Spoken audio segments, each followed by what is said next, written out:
We appreciate the support. We appreciate you being here. And then Rich, Carl, and Larry gave me like a great tour of this amazing spot. What a treasure this is. You know, it really is. I always say that if you can have a veterans post like this, it really adds to the community. It reminds us to be patriotic. It reminds us of the sacrifices that came before us. It reminds us of so much about how blessed we are to be in America. So hats off to y'all for really pulling this together. I know the community loves it, and you're to be commended for it. So thank you so much. It's great to be here in Waverly. How many of you have heard me speak before? Not a lot. So we got a lot of new people. Okay, great. Well, I will tell you, Waverly is like a metropolis compared to where I grew up. I grew up in a small rural southern town. 2,500 people, 2 stoplights. You couldn't think about doing something wrong without somebody already telling you wrong. My mom started a business out of the living room of our home. 30 plus years later, it was a successful company. I started doing the books for the family business when I was 13. Wasn't until I got to college that I realized that was child labor.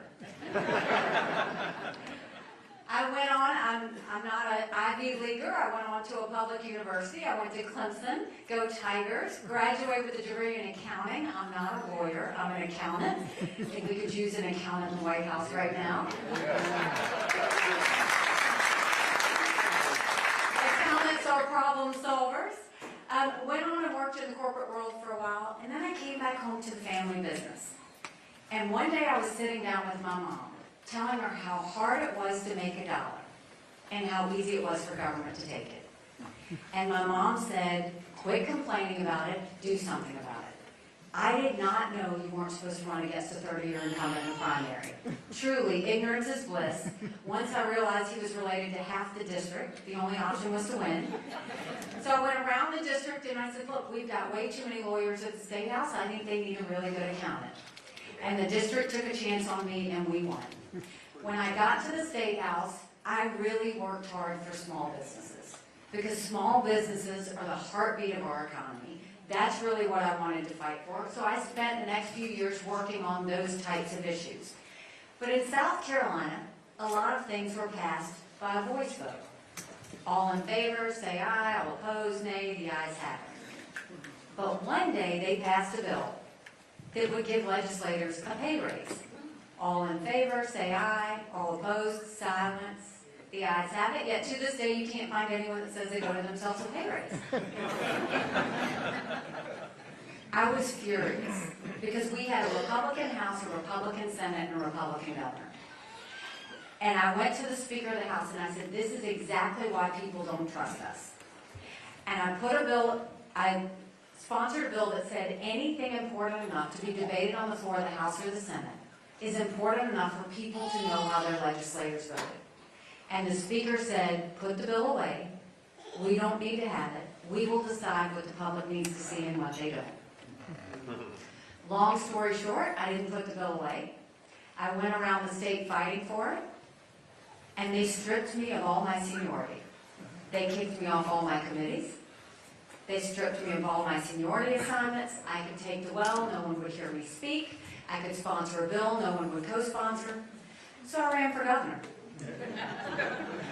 And I'm proud to say one of the first bills we signed into law is now in South Carolina. Anything debated on the floor of the House or the Senate requires a legislative vote on the record, and we took it a step further and did it on every section of the budget as well. And I love music. You were listening to my playlist earlier. And so I love music. On the day of the bill signing, I made sure that we were blasting music. It was Pat Benatar's Hit Me With Your Best Shot. When I became governor, South Carolina was hurting. We had 11% unemployment. We had thousands of people on welfare. And South Carolina was the butt of the jokes. So we got to work. And by the time I left, we were building planes with Boeing. We were building more BMWs than any place in the world. We brought in Mercedes-Benz. We brought in Volvo. We had 5 international tire companies. And they were referring to us as the beast of the Southeast, which I still love.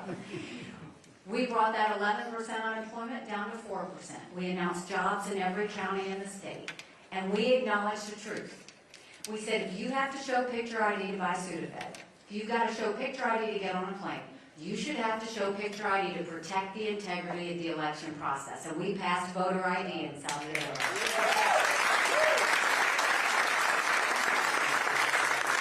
We passed one of the toughest illegal immigration laws in the country. And by the time I left, we were named the friendliest state in the country, the most patriotic state in the country, and the #2 state in the country people were moving to. And then I got the call for the United Nations. And my honest answer was, I don't even know what the UN does, I just know everybody hates it. Right? I wasn't wrong about that. But when you get the chance to serve your country, you jump. And so when I got to the UN, I wanted those countries to know what America was for and what America was against. I didn't care if they didn't like me, but I wanted them to respect America. And so we got to work. We pulled ourselves out of the Iran deal. I negotiated with China to pass the largest set of sanctions against a country in a generation against North Korea. And we stopped the ballistic missile testing that they were doing. We acknowledged the truth and moved the embassy from Tel Aviv to Jerusalem. But the best thing that we did was we took the kick me sign off of our backs, and America was respected again at the UN. Now I'm running for president, and I don't need to tell you how bad things are. You don't have to turn on the news to see it. You feel it when you go to the grocery store. You feel it when you fill up your car with gas. You feel it whether it's insurance or mortgage payments or rent. We are $34 trillion in debt. We're having to borrow money just to make our interest payments. China owns some of that debt. Now, I would love to tell you that Biden did that to us. And he certainly sent us down this roller coaster of socialism that we've got to put an end to. But I've always spoken in hard truths, and I'm going to do that with you today. Our Republicans did that to us too. You go back and look at that $2.2 trillion COVID stimulus bill that they passed with no accountability, that expanded welfare, left us with 100 million Americans on Medicaid, 42 million Americans on food stamps. That's a third of our population. And did Republicans try and make it right? No. They opened up pet projects and earmarks for the first time in 10 years, pushing through 7,000 of them last December. Want to know how they spent your money? $30 million on an honors college in Vermont, $10 million to tear down a hotel in Alaska, $7.5 million on a courthouse in Colorado, and the list goes on. In the 2024 appropriations budget, Republicans put in $7.4 billion worth of pet projects and earmarks. Democrats put in $2.8 billion. Now you tell me who the big spenders are. All while 1 in 6 American families can't pay their utility bill. 60% of Americans are living paycheck to paycheck. 50% of American families can't afford diapers. Social Security will go bankrupt in 10 years. Medicare will go bankrupt in 8. Then you look at our education system. Everybody wants to blame COVID for education. We had problems with COVID. We had problems with education before COVID. Do you know right now in America, only 29% of our 8th graders are proficient in reading? 29%. Only 26% of our 8th graders are proficient in math. If we don't do something quick, we're going to be in a world of hurt 10 years from now. And then you look at the border. And I've honestly run out of words to say about how irresponsible what's happening on the border is. It is an absolute dereliction of duty. And I'll tell you, I've been to the border, and I didn't pull a Kamala, go and come back. I went 400 miles down that border. You're not ready for what I saw. Mounds of clothes, mounds of shoes, paraphernalia, rape areas that the women and girls have to go through. When you wake up in the morning, you get your coffee and you watch the news. When these ranchers wake up in the morning, they get their coffee and they go see if anybody died crossing the fence. They pick up whatever little kids that fell behind and they turn them over to Border Patrol. I met with multiple sheriffs. They said before 7 a.m. they round up whatever illegal immigrants they can find. They turn them over to Border Patrol. Border Patrol documents them and releases them until their court date years from now. And when I asked Border Patrol about their job, they said, "You want to know what we do? We're glorified babysitters. They don't let us do our job." 7 million illegal immigrants had crossed that border. We had enough fentanyl cross the border last year that would kill every single American. Number one cause of death for adults 18 to 45, fentanyl. And don't think for a second China doesn't know what they're doing when they send it over. And then I'm going to tell you that when I was growing up, my parents always said, "You take care of those who take care of you." I'm going to ask you if we're taking care of those who take care of us. Right now in America, 33,000 of our veterans are homeless. 1 in 3 suffers from PTSD or thoughts of suicide. We lose 22 heroes a day to suicide. If a veteran needs to get a doctor's appointment at the VA, on average, it takes 29 days. Why 29 days? Because on the 30th day, they can go to the doctor or hospital of their choice. So midway through the 29 days, they get a call to reschedule. And the clock starts all over again. It is shameful how we treat our veterans. So that's a lot of bad, right? It's hard to find anything good. Congress could have dealt with any one of those things. But what has Congress done for you lately? Don't you think it's finally time we have term limits in America?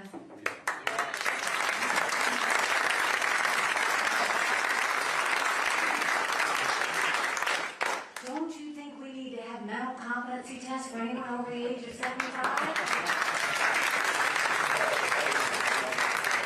And y'all don't get your backs up about this. Because you know in the South, we're taught not to be disrespectful, and I am not being disrespectful. You can look at Senator Grassley and everybody else. We all know people who can run circles around us that are over the age of 75.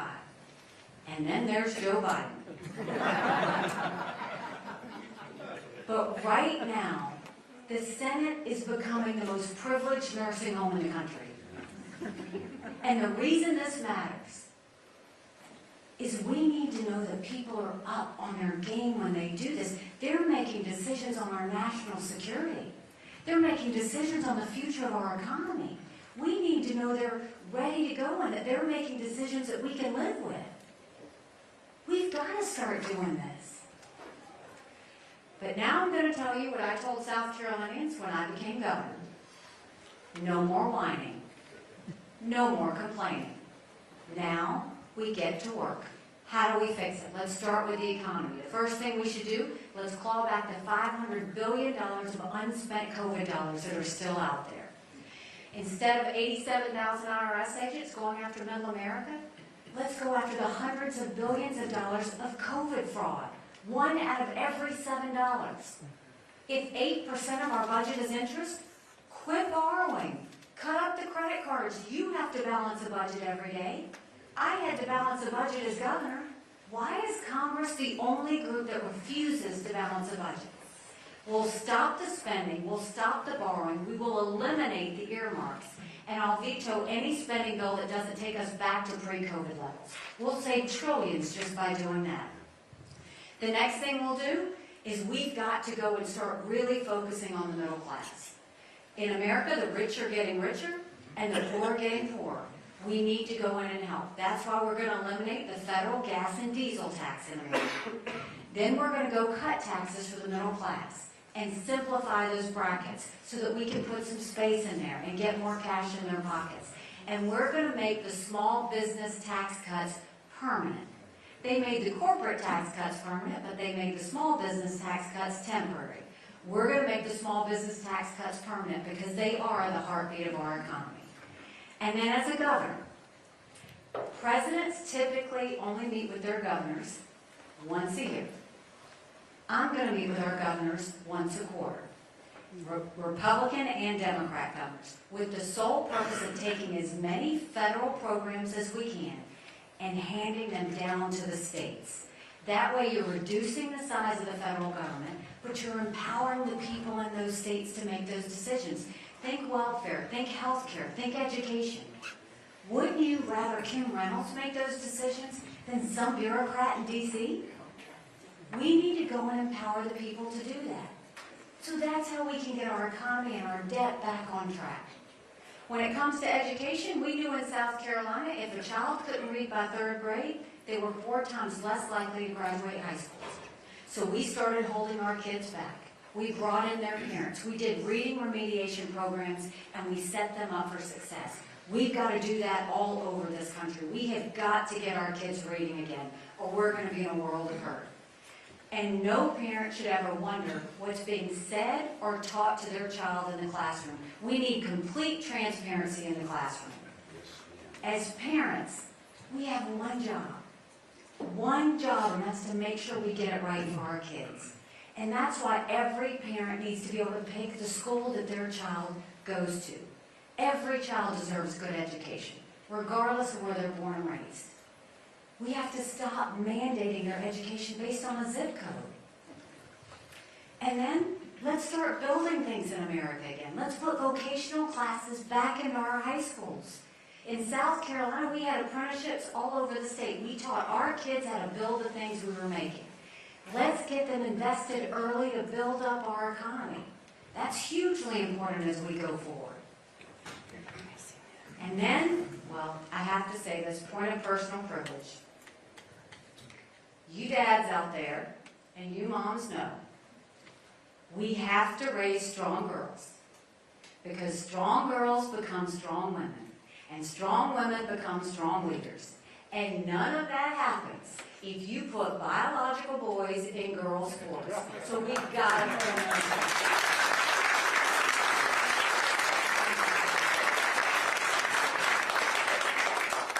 My daughter ran track in high school. I don't even know how I would have that conversation with her. How do we get our girls used to biological boys being in their locker rooms? You just can't. So then let's go to the border. No. We have got to secure, yeah, you don't want to go to the border. We've got to secure the border.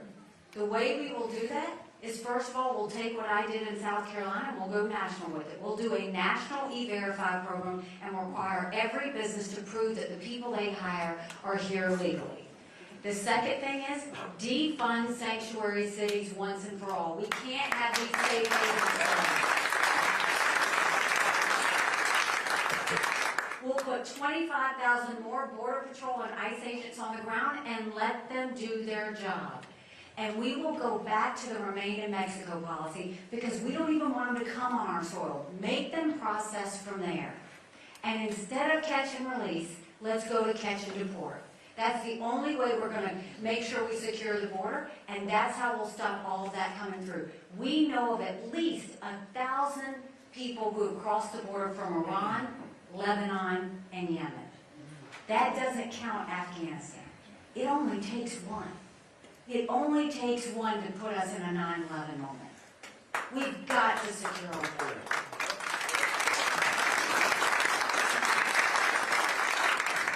And then when it comes to our veterans, you know, we always see the images when our men and women are deployed and the tears that are shed. And then we see the blessings of when they come back home safely to us and how happy we are. I'm the wife of a combat veteran. He deployed to Afghanistan. And when he came home, it was prayers answered. But the tough part was when we got home. He couldn't hear loud noises. He couldn't be in crowds. Life had passed him by for the year that he was gone. And the transition was tough. We can't just love our men and women when they're gone. We gotta love them when they come back home too. We have to help them with that transition in a way that they can be successful. By the grace of God, Michael is fine. But we need to focus on more telehealth. Make sure they get the mental health care they need right when they need it. Let's let them go to the doctor or hospital of their choice. They've earned that right. Let them do it. Let their GI benefits go to things other than education. And when it comes to the true health care of the veterans, the way I think we take care of it is I think every member of Congress should have to get their health care from the VA. And you watch how that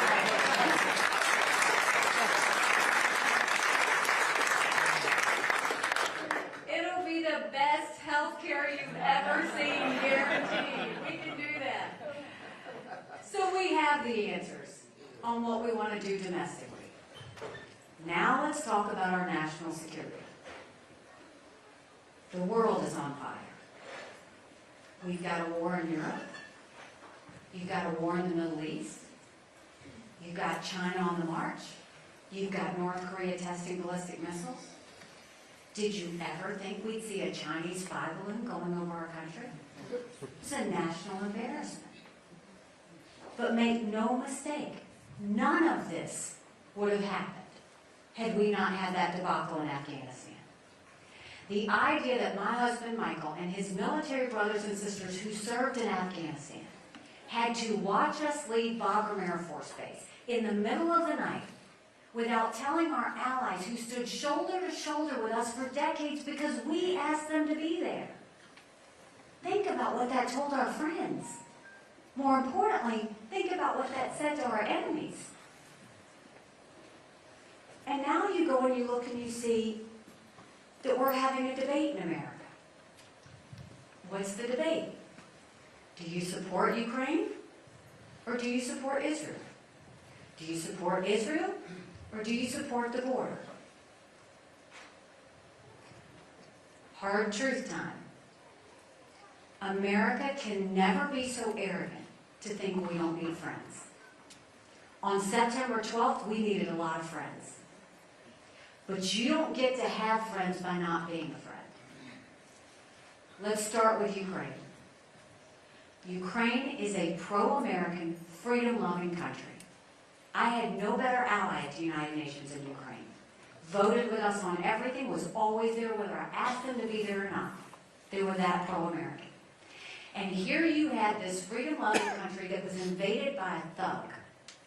500,000 people have died because of that thug that invaded Ukraine. I don't think we need to give them cash. I don't believe in giving any country cash. All they've asked us for is the equipment and ammunition to win. And what infuriates me is this war never should have started in the first place. Russia surrounded Ukraine a whole year in advance. And if Biden had sent the equipment and ammunition he was supposed to, the 2 times prior to the invasion, Putin may not have invaded. But Biden didn't want to upset Putin. Then you go and you look at the fact, this whole war would be over if they would have given the equipment and ammunition that they asked for in the first place to win. They're an incredible military fighting force.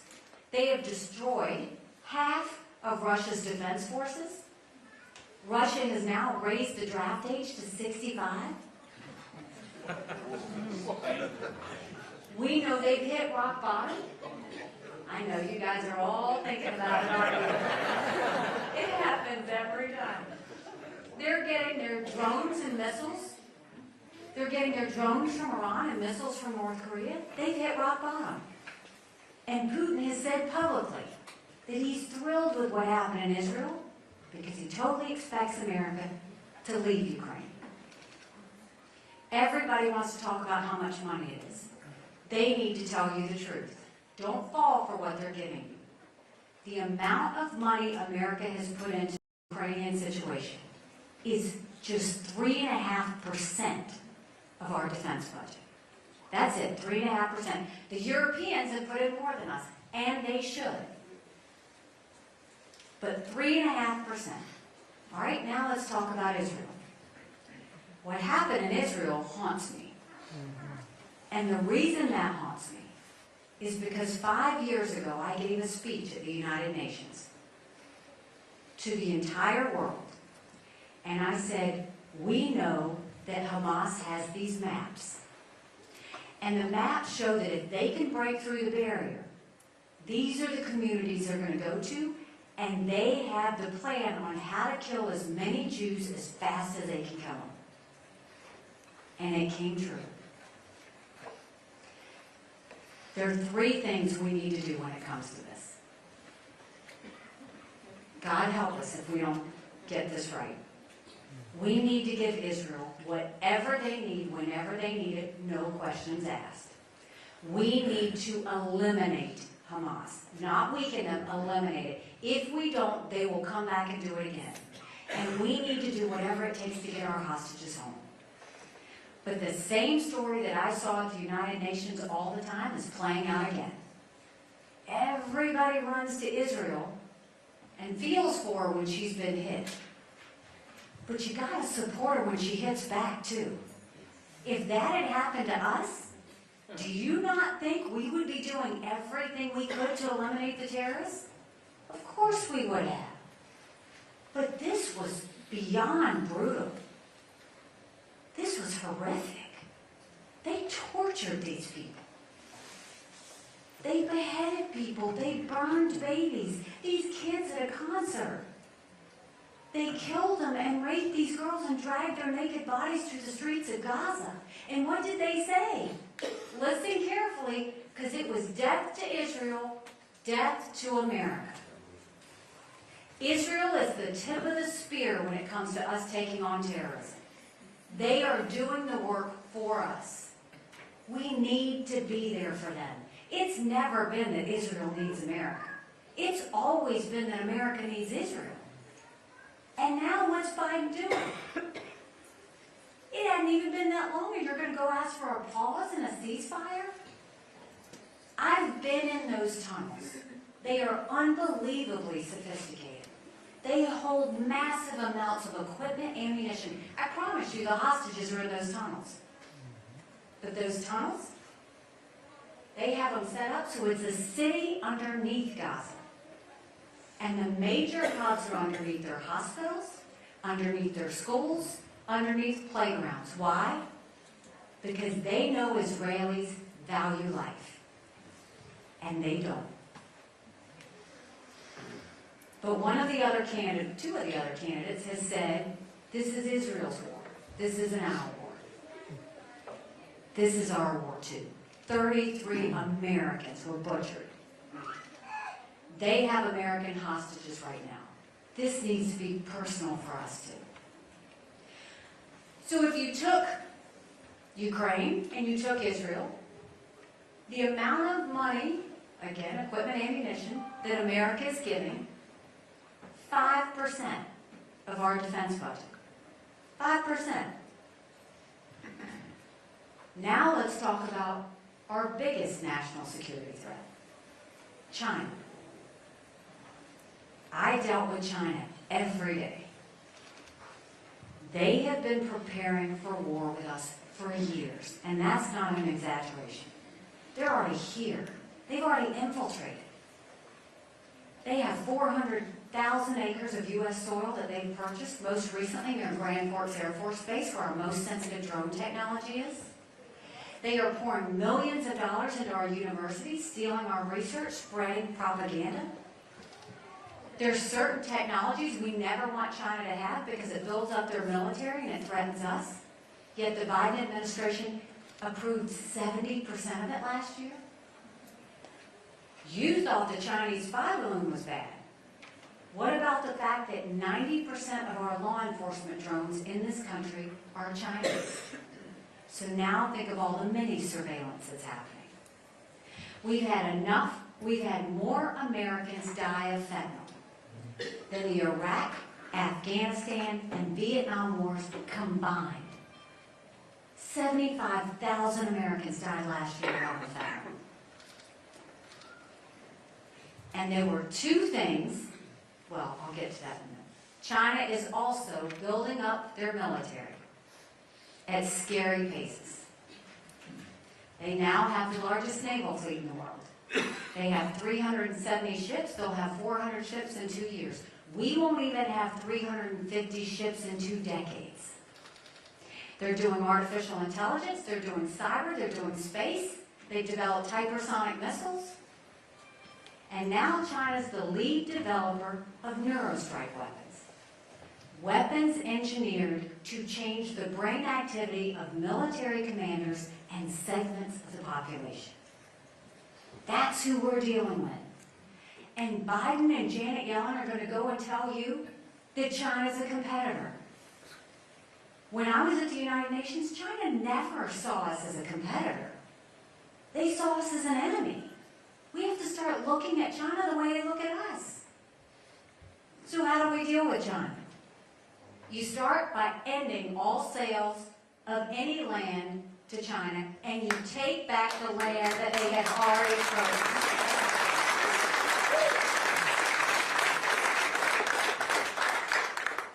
When it comes to our higher ed institutions, you know these pro-Hamas rallies that have happened on these college campuses?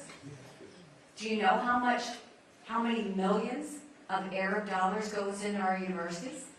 Do you know how many millions the Chinese have put into our schools? We will end all foreign money going by telling our universities, you either take American money or you take foreign money, but the days of getting both are over. And we will pull that infiltration out of our universities.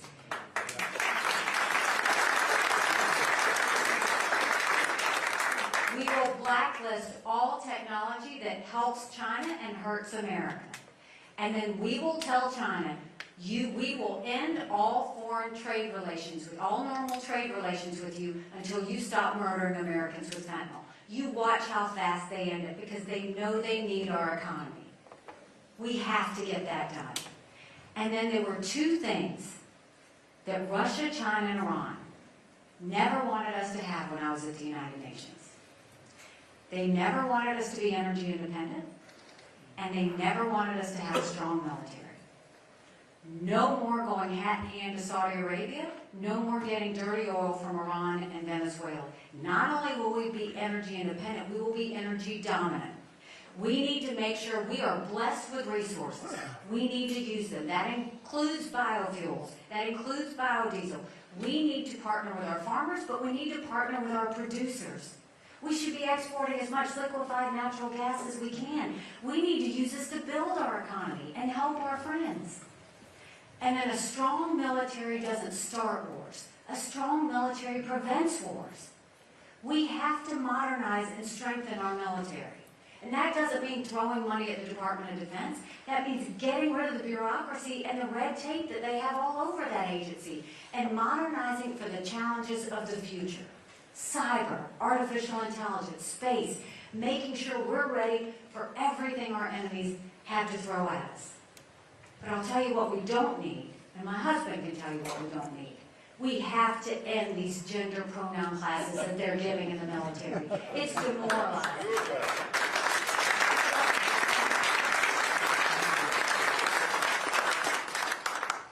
So now that I've told you about the threats, and now that I've told you about what we know we're up against, if you took the Ukraine situation, the Israel situation, the China situation, now I'm going to ask you to step back a little bit and see the connection of it all. A win for Russia is a win for China. Those two countries named themselves unlimited partners before Russia invaded, and they stayed true to that. On the year anniversary of their agreement, President Xi said out loud to Putin, look at all the events that have happened since, and that's what we did. They're celebrating right now. Then you look at Israel. Did Putin call Netanyahu when this happened? Nope, not for 10 days. You know who he did call? Hamas. And invited Hamas to Russia. And Hamas went and said that Russia was their very best friend. This is an unholy alliance.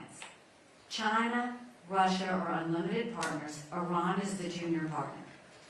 There would be no Hamas without Iran. There would be no Hezbollah without Iran. There wouldn't be the Houthis without Iran. And where's Iran getting all this money? Because that's how they fuel all of these.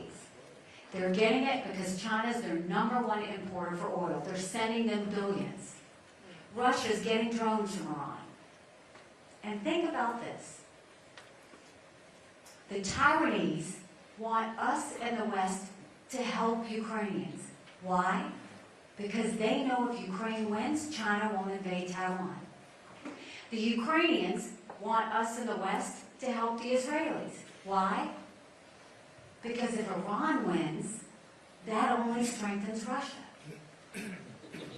We have to see this for what it is. Congress wants you to see these as divided things. They're not.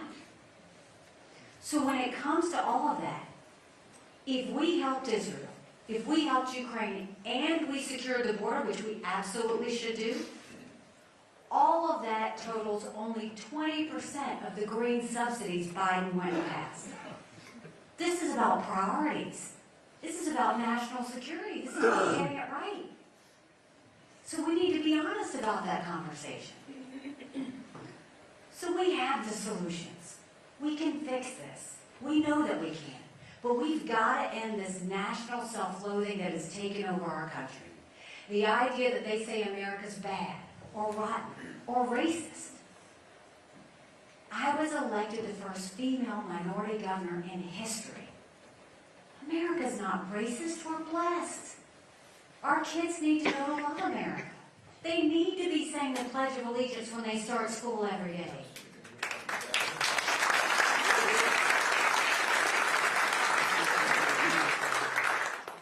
You know, 5 months ago, I dropped my husband Michael off at 4 a.m. for another year-long deployment. And I watched him and 230 soldiers pick up their 2 duffel bags of belongings and go to a country they've never been, all in the name of protecting America. They're willing to sacrifice their lives and their families because they still believe in this amazing experiment that is America. So if they're willing to fight for us there, shouldn't we be willing to fight for America here? Because we have a country to save. But in order to do that, we've got to acknowledge some hard truths. Republicans have lost the last 7 out of 8 popular votes for president. That's nothing to be proud of. We should want to win the majority of Americans. But the only way we're going to do that is when we go back to what we know is true. Do you remember when you were growing up? Do you remember how simple life was? Do you remember how safe it felt? It was about faith, family, and country. Your parents raised you to be responsible individuals. You went to school and you learned what it meant to be successful. You went to church and you found your faith and your conscience. Don't you want that again? Because we can have that again. But in order to do that, we've got to acknowledge some truths. I'll be the first one to tell you, I believe Donald Trump was the right president at the right time.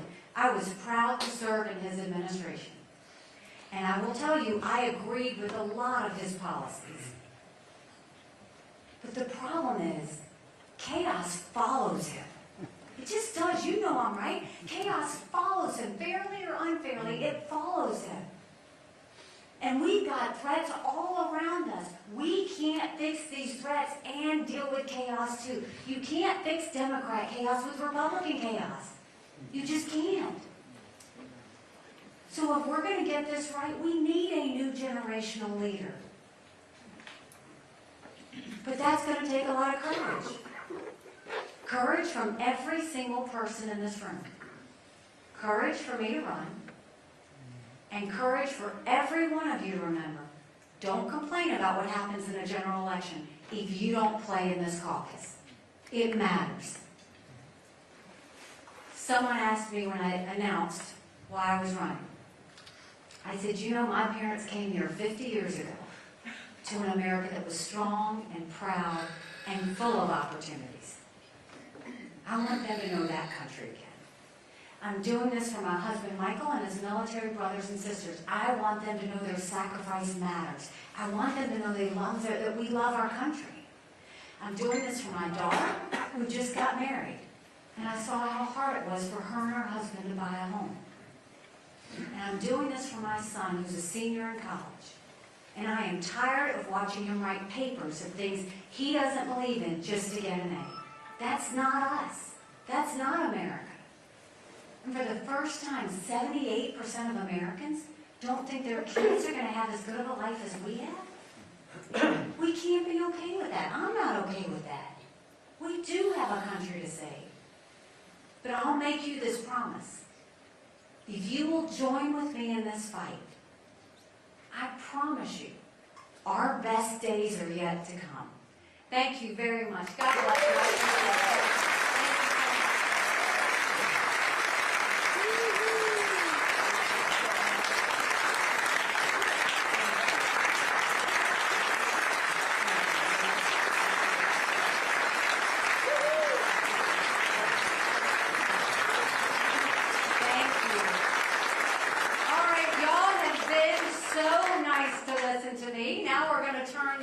On you. We will open it up for questions. There's nothing I won't answer. You may not like my answer, but there's nothing I won't answer.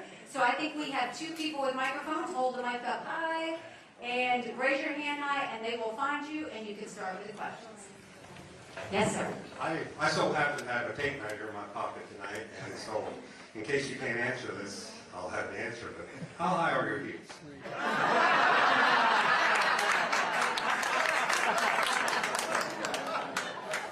I analyze the threats, and the stronger the threat, the higher the heel.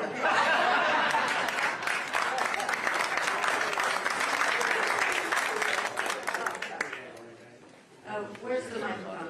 Right here, Nikki. Okay. Thank you. Hello. Hi. Thank you so much for coming to see us today. Of course. Just as a conservative woman myself, your career has been very inspiring. So it's wonderful to see you and meet you. I kind of wanted to ask you how, maybe if you could pinpoint your foreign policy to a more millennial crowd. I'm someone who's not quite 30, having grown up in the aftermath of 9/11 and the ongoing Afghanistan war. And now I'm seeing, as an adult, I'm seeing these further wars unfold. So what would you say is the true motivation of, or I guess you did explain that, but I guess what would you say is, how would you convince someone who has grown up with these big wars in their lifetime? One, I understand the fear of it all, and I understand the concern of it all. And that's why I'm so strong in what I believe. This is not about starting wars. This is about preventing wars, right? That's the number, as the wife of a combat veteran, the last thing I want to see him do is go fight in a war. I'm the sister of a combat veteran. I lived that when I remember when he was in the Gulf War and you were just holding your breath. That's what we're trying to prevent. But the only thing that prevents war is strength. And nothing scares our enemies more than when we have friends. So we have to build on our partnerships with India and Japan and South Korea and Australia and, all Philippines and all these, to make sure they know we're going to stand together. With NATO, to make sure they stand together.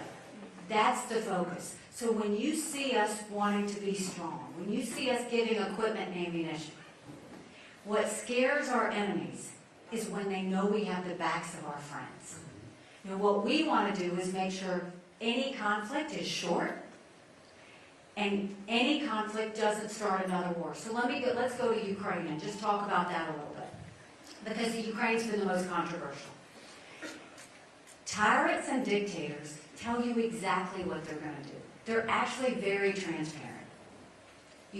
Hamas said they were going to break the barrier and kill as many Jews as they could. They did. China said they were going to take Hong Kong. They did. Russia said they were going to invade Ukraine. We watched them.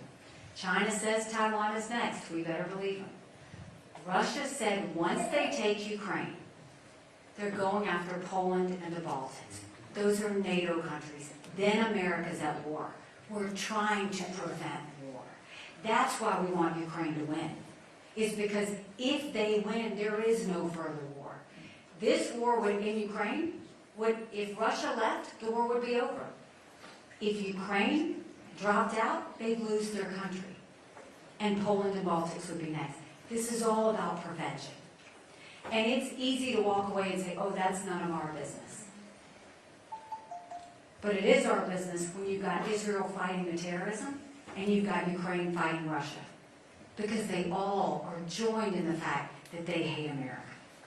And so our goal is to keep you safe and keep your family safe and keep our men and women in the military safe. And you do that with strength.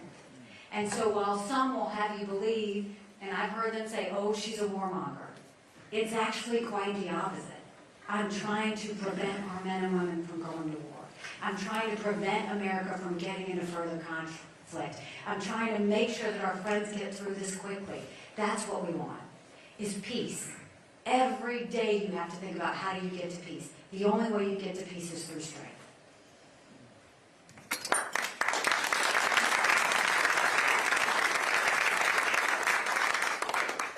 Hello, Nikki. Well, first off, I'm also a kid of immigrants, so I think we should all give a shout out to our parents for all the sacrifices she made so you can have a better life. Absolutely.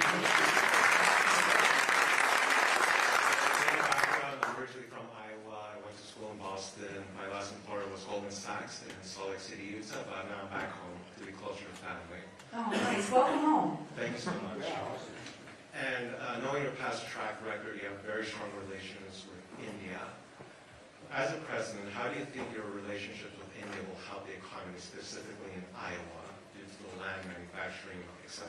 It's a great, great question, because when we look at China, you and Iowa know a lot of agricultural products have gone to China, right? A lot of your economy is also built on that.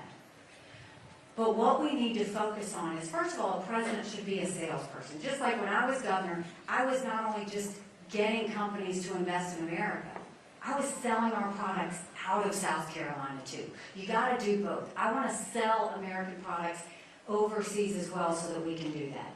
The issue, when you think of China, two things. We should always look at China through a national security lens. If China pulled out the rug from under us tomorrow, would we be okay? Let me take you back to COVID. Everybody told you to put on a mask. They were made in China. They told you to take a COVID test. If you turned it over, they were made in China. If you go to your drugstore right now, all those medications are made in China. We should all be worried about that, right? So what you do is you go to your friends. That's where we go to India. All those medications, they're a friend. We could go to India and get that done. All the agricultural products, what I would do immediately is start selling those same things you're growing in Iowa to India instead of China. China would hate that. I mean, they're stealing our seed technology now. They're trying to steal from our farmers as we speak. They bought the largest pork producer in the country that's right here in Iowa.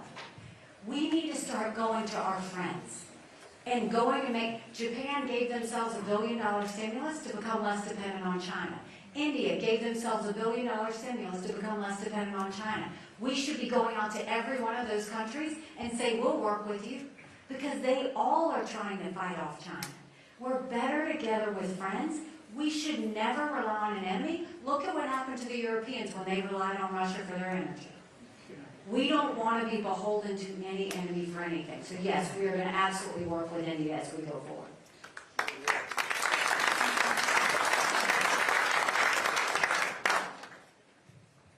Hi. As a elementary teacher, the proficiency issues are, they're real. How do you plan to support classroom teachers in this fight that we are trying to get these kids back to where we were prior to 2020 and putting in that effort when we're not feeling that support anywhere? I mean, one, God bless you for what you do. My son-in-law is an elementary school teacher. And right now, the burden's on a teacher. They want them to be the guidance counselor, the teacher, the pastor, the nurse. You know, and by the way, you have to teach to a test. And they push you on that. We've got to start looking at the fact that what do we want our school institutions to be? We want them to be lessons of learning. English, math, science, history, arts. But we don't need to be teaching them ideologies. You didn't go to school for that. That's not what you want to grow these children. You want to make sure you teach them what they need to be successful. That's what we've got to get back to. The problem was when they started putting these ideologies in there. That's why I want to move a lot of that from the federal government down to the states. Cut those strings that are requiring that to happen and put it back down to the states. So when I talked about vocational classes, the vocational classes in South Carolina would be very different than the vocational classes in Iowa, because you tailor it to the industries that those areas need. But we'd also go and make sure we took all of that ideology out there. The first thing, someone says, what's the first thing you do when you become president? It's not what I say, it's what I've done. The first thing I did when I became governor, I replaced the head of every agency. Whether they were good or not, I replaced it to freshen it up. The second thing is I sent teams into every agency to clean it up. Bring down old regs, bring down bureaucracy, get rid of problem children, set their mission focus back where it needed to be. So we get everything that's not teaching out of what's happening in the schools. The third thing I did was I told them they had to start hitting benchmarks. Every 90 days they had to show the taxpayers a return on investment. What are you doing for the taxpayers? It got them very focused. And then we saw that they were spending just because they were worried they wouldn't get the same amount the next year. So we put all of their spending online for everybody to see. And then we incentivized them to give money back to the taxpayers. And it was magic, because they started to compete against each other. We've got to get government working for you again, instead of you working for government. And we're losing teachers by the day because all they want to do is teach. And instead, they're trying to indoctrinate our kids. And don't blame the teachers for it. They're being told what to do. Think about it. Our kids can't read. Why don't we hold kids back? They're pushing them forward even though they can't read. It's the biggest disservice you can do to a child at all. Put more power in the hands of teachers. Put more power into education itself. And get rid of all this other stuff. When they started with that whole Common Core, an example, because you hear Common Core, what does that mean? It's just terminology. You know what it means in practice? One of the programs that they required schools to do is you would line all the students up against the wall. And you would say to them, if you have 2 college-educated parents, step forward. If you live in a house, step forward. If your house has a 2-car garage, step forward. If you go on 1 vacation a year, step forward. It was all of these things that by the time the kids got to the front, they felt guilty for the fact that their parents were successful. And think about what you did to those kids in the back, because you made them feel like they were nothing. That's not teaching our kids anything.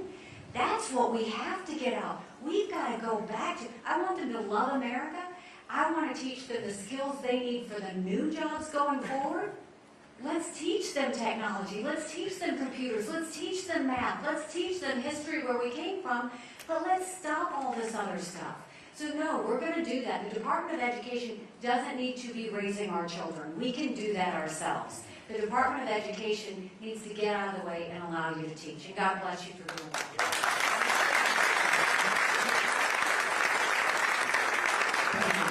Yes, sir. Oh, my pleasure. Thank you for having me. My concern is for the national debt. I mean, with 34 billion, trillion, and debt. How do we exhibit strength as a country when we're looking at, in the United Nations, all these other countries? How do they view that, and how can we possibly reduce that debt? It's such a good question that you're asking, because we hear about the debt, and you hear that I always say our kids are never going to forgive us for this because it's so much debt. But what does it mean from a national security level? In a couple of years, the amount of money we pay for interest on our loans will be more than our national defense budget. Think about that. Would that scare any of our enemies? And how weak does that make our dollar? And if you don't have a strong dollar, you can't be a superpower. And so the debt is actually more of an issue than a lot of things, because you've got to get that down. That's why we talk about the things that we're talking about. And that's why I'm the only candidate that has talked about the fact we have to have entitlement reform. We have to. And every other candidate saying, oh, we're not touching it. Well, if Social Security goes bankrupt in 10 years and Medicare goes bankrupt in 8, does that mean they're going to go in and be president and leave the country bankrupt? That's what it means. But can't we do this in a way that doesn't scare everybody? America should always keep her promises. Every one of you that's paid into the system should know you're going to get yours, and you should know that it's going to be there. It's for those like my kids that we change the rules for, those coming into the system. You say, we're going to change the rules for you. We're going to raise retirement age for those in their 20s to life expectancy. Instead of cost of living increases, we're going to do increases based on inflation. We're going to limit benefits on the wealthy. And let's expand Medicare Advantage plans so that there's more competition and seniors have more options. If we get in front of it, then we won't be in crisis mode 10 years from now. But let's do the hard work now. Let's do it in a way that it's there for everybody. But if you wait 10 years, what are they going to do? Just raise taxes? We can't do that. And so, it is a huge issue. It is why, once again, I will say, it is time we have an accountant in the White House.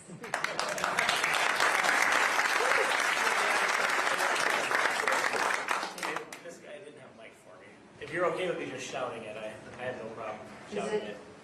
Are we good? We're going over here. We'll do here and then we'll. Okay, thank you. Back over here, sir. Yes. I agree completely with your issue of China buying property. The question is, how do we get them out of that property? But there's got to be a direct solution to that problem. We take the land back. The reason you do it, it is a national security issue. When we know that there are cables running underneath that land, when we know they are a foreign adversary, America is allowed to do things on a national security level. If there is a threat that could harm Americans, we can do what we need to secure our country. We have to take that land back. We can't let them have it. You can't just say, oh, they bought it, we're going to let them keep it. No, because we know that there's cables underneath there. We're not going to let them do that. We know what they're doing. We shouldn't have the police centers that we have all over America. There's like 6 or 7 of those all over our country. We need to be dealing with the spy center they've got that they're putting up in Cuba. All of these things that are surveillance oriented, it's the reason why I want to ban TikTok. Anybody that doesn't say we should be banning TikTok, I'm going to tell you, we have to get rid of the foreign infiltration. So you look at TikTok and what's on there today. They put Osama bin Laden's letter that he wrote the week after 9/11, justifying why he did those attacks. And you've got young Americans who are now saying, oh, he was right that he did that. That's not Americans putting that on TikTok. That's our enemies putting that on TikTok because that's what they want. They want to divide and cause chaos in our country. At the United Nations, they would say it's the cheapest form of warfare. So think about how they're doing it. So they do it through TikTok. They also do it through all the other social media outlets. Those social media outlets need to show us their algorithms to all of you. You should all know what do they push and how do they push it and why do they push it. The second thing is we know that there are bad foreign actors out there all over social media trying to cause division and chaos in our country. And these aren't even real people. These are bots that are putting stuff out there in massive amounts, and our kids are believing it. So when you want to know why there's this national self-loathing, because you've got foreign adversaries spreading this information, just like the Osama bin Laden letter, and we're letting them do it. You look at these pro-Hamas protests that are happening. Look at all the Arab money that comes into the universities, and you're surprised by that? Every bit of this foreign infiltration we have to get out. Why do we allow countries to lobby our Congress, members of Congress? That's what ambassadors are for. We should not allow any foreign lobbying. Let's get all of this out of our country. I don't mind Americans having freedom of speech. We always want to make sure and ensure that Americans always have freedom of speech. I don't want Russia and Hamas having freedom of speech in this country, and that's what's happening right now.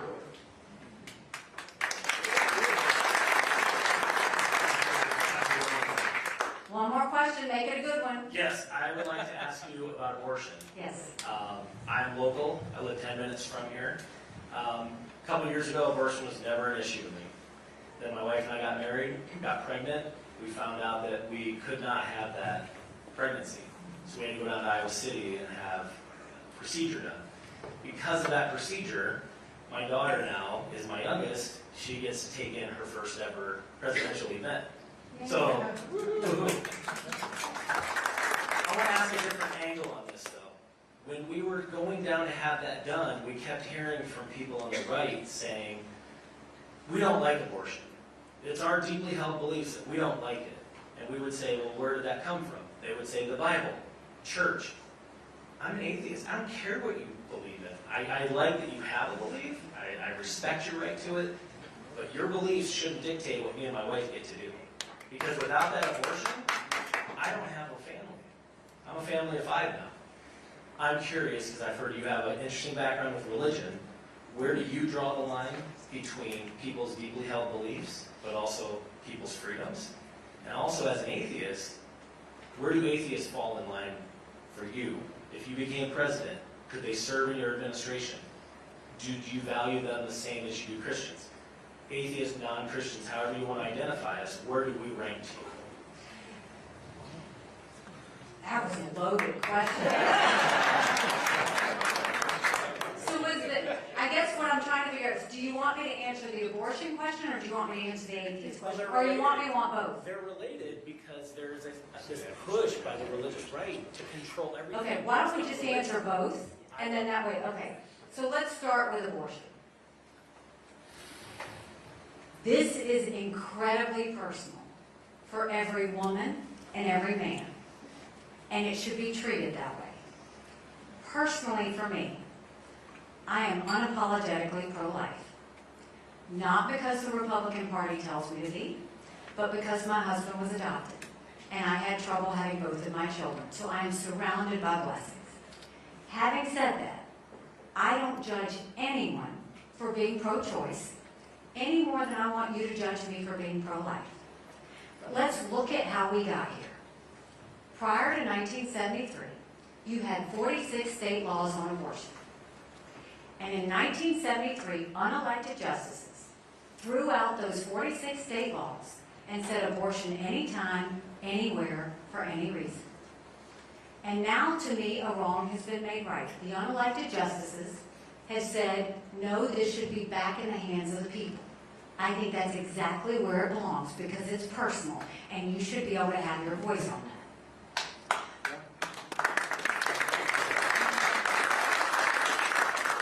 Some states are going more pro-life. I personally welcome that. Some states are going more on the choice side. I wish that wasn't the case, but the people decided, and I respect that. The debate that is happening in America is there a place for a federal law?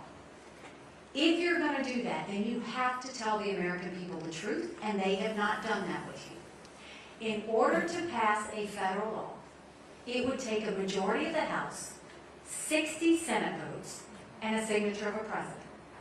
We haven't had 60 Republican senators in over 100 years. We might have 45 pro-life senators. So no Republican president can ban all abortions any more than a Democrat president can ban these state laws. So what can we do? Why don't we focus on coming together with consensus? Can't we all agree that we want to ban late-term abortions? Can't we all agree that we want to encourage adoptions and good quality adoptions? Can't we all agree if a doctor or nurse doesn't believe in abortion, she shouldn't have to perform it? Can't we all agree that a state law can't tell a woman that if she's had an abortion that she's going to jail and get the death penalty? Can't we just start there? Stop demonizing this issue. I had a roommate in college who was raped. I wouldn't wish on her, I wouldn't wish on anyone what she went through wondering if she was pregnant. Everybody has a story. Let's be respectful of that story. Thank you. Our number one goal should be how do we save as many babies as possible and support as many moms as possible. That should be our overarching goal. But I am not going to demonize this issue like they have. None of us wants to be divided over this. Our goal should be focused on the higher levels. And both parties have been wrong. Democrats have scared people, thinking that their rights are going to go away, and Republicans have judged people. And both are wrong. We shouldn't use fear or judgment with any of this. We need to use respect when we're dealing with something that's personal.